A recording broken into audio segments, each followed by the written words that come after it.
Hi everyone and welcome to Homerino Collectibles, where today we're going to be taking a look at the DC Collectibles DC Icons Green Lantern, and this is the Hal Jordan version, and it actually comes with a bunch of accessories here. You can see that it's actually a deluxe set, so not only are you getting a figure and a few accessories like most of the Icons line, you're actually getting a lot of construct pieces to go with your lantern. And obviously, to accompany that, we have this big star box displaying that very nicely. So coming around to the back here, you can see the other figures that were in this line. I do actually already have a review up on my channel for that Flash.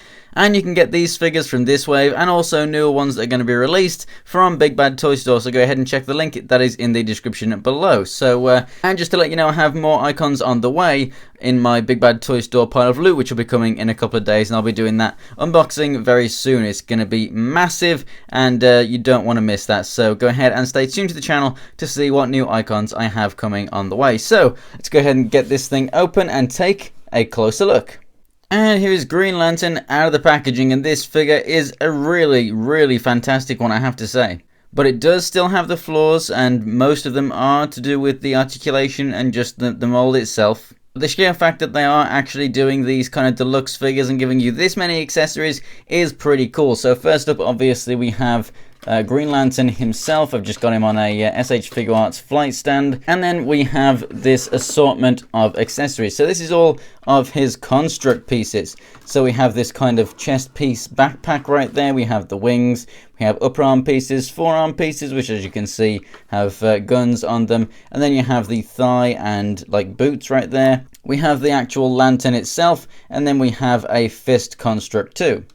And on top of all of those, he comes packaged with the fists right here. As you can see, you have the painted ring on right there, which looks very good. And then we also have the pair of gripping hands right here. This one a little bit more gripped than this. So this you could use more like a kind of a flight kind of pose. And this one is more of an actual gripping hand used for, you know, holding onto the lantern pretty securely. And to interchange those, it is very simple. You just pull the hand straight out like so.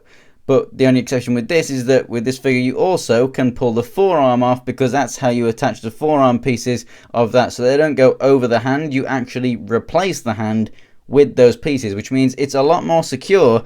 But before we take a look at those construct pieces, let's take a look at the figure itself before we cover it all up with those. Here we have Batman, and as you can see, Green Lantern is quite a bit taller. He's actually 6¼ inches tall. Batman right here is only just about 6. Articulation is basically exactly the same as that Batman figure though, so the head doesn't really look up, it looks down kind of alright. You got mostly just left and right and wiggle side to side. The shoulders come out to the side and then rotate all the way around. Rotation in the upper part of the arm, double jointed elbows, and then you have the swivel here at the wrist, but you got to be careful because these joints can actually be quite loose and it'll just pop off on you. And then you got the swivel and the hinge right there at the wrist.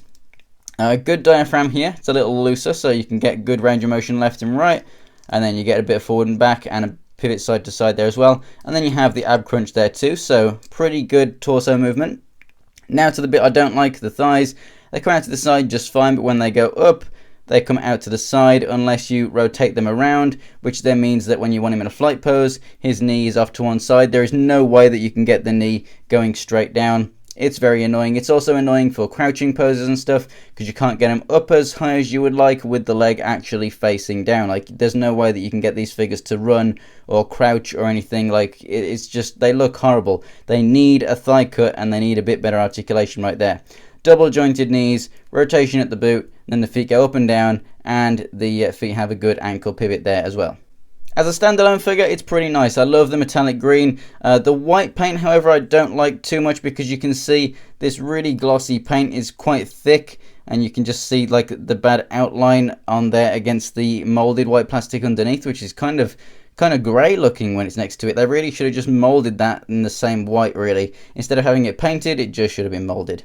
But that head sculpt looks absolutely fantastic and the paint there is great. You do actually have a little bit of paint on those lips. And also a bit of shading in the hair. So overall, I really do like this figure. I love how you've got the matte black instead of like a satin or gloss. Very nice indeed. So let's go ahead and put this construct on and see how it looks. And this is definitely now the most, well, let's say different Green Lantern I've ever seen. I've never seen one come with this many construct pieces, and they're absolutely fantastic.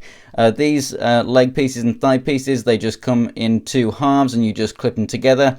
Down here at the feet, you have a hinge, so it still enables articulation. Obviously, they're separate at all these joints, so you still get the full articulation out of the figure.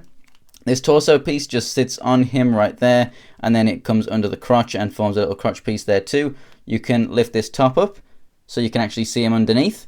And also you've got hinges here, so you can lift these wing piece up, or you can just take it off if you want. You also, these wing bits here are on ball joints, so you can rotate those. But like I said, these jetpacks, I mean, that just looks absolutely fantastic. But you can actually just remove that if you don't want that there. So yeah, this whole thing is pretty fantastic. This gun on the right arm, it actually has a hinge. You can open it up and there's missiles in there. It's so damn cool. He looks amazing. You retain all of the articulation from the figure itself. Everything is really, really secure to him. This thing is absolutely fantastic, and I definitely 100% recommend picking this figure up. It's actually not that much more expensive than the standard Icons figures in the line, so these deluxe figures are definitely a bargain for what you're getting. You can do so much with this figure. I definitely think it's fantastic, and it definitely makes up for the flaws in the Icon mold, like with the articulation and hips and stuff, because you aren't really going to be using any of that when he's got all this stuff on. I do want to say though, be very careful. It is quite thin plastic, especially the clips down here, and they're quite brittle and they can stress very, very easily. You don't want to be breaking them off, because then there's nothing actually holding them together and then they won't stay on the figure. So like I said, I 100% recommend that you go ahead and pick this figure up. So thanks for watching, guys. If you enjoyed this video, go ahead and click on that like button. And if you want to see more pictures or anything else from my collection, check out my Instagram, it's Homerino123, and the link is in the description below. And for more DC Icons reviews, go ahead and subscribe. So thanks for watching, guys, and I'll see you next time.